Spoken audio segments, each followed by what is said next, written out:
মরা বাঘকে এলো দেখে।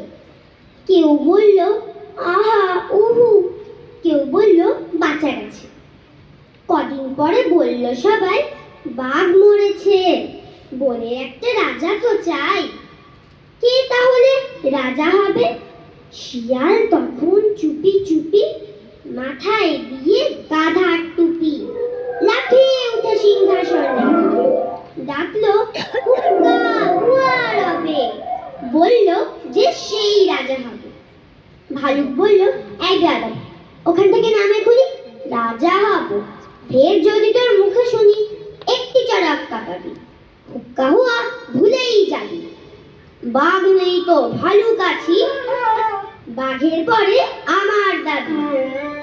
নেকড়ে বলল ভালোই আছো, করবে তুমি ভালুক নাচো, সিংহাসনে বসে আবার ভাবছো বুঝি রাজা হবে? আমি হলাম বাঘের পিসে, আমার দাবি কমটা কিসে, আমায় রাজা করতে হবে। হায়না বলল হাসাস মিয়ার, পিসি কোথায় ঠিক নেই তার, হেলেন উনি পিসে মশাই। আমরা কোথায় যাই রে তবে, আমায় রাজা করতে হবে। বানর বলল ওরে হায়না, জুড়ে দিদি তুইও ভয় না, জানিস তো কেউ তোকে চায় না, ভাগার দিয়ে নেংচে চলিস, রাজা হব তুইও বলিস। আমি বানর অর্ধেক নর, বনবাসী বুদ্ধিজীবী, আমায় রাজা করতে হবে।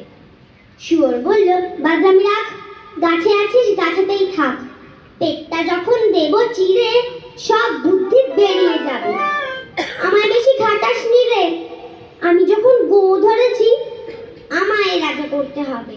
সবাই চাচায় গো গ্যাগ গ্যাগ, গো গ্যাগ গ্যাগ, বন তোলপাড় হট্টগোল। বাদুড় তখন দিল বলে ঘুরে ঘুরে দেখছি সবই, সবাই ভাবছিস রাজা হবি। শিয়ালকে আর দেখছিস কেউ, শুনতে পাচ্ছিস ডাকছে যে ফেউ, আরেকজন যে এসে গেছে ऐसा जवान याद थाबा। কেউ বলল ওরে বাবা, কেউ বলল পালা পালা, কেউ বলল আর ফুলের মালা। এসে গেছে রাজা মশাই, সিংহাসনে এনে বসাই, আমাদের তো রাজা সাজা, বাঘই হলো আসল রাজা।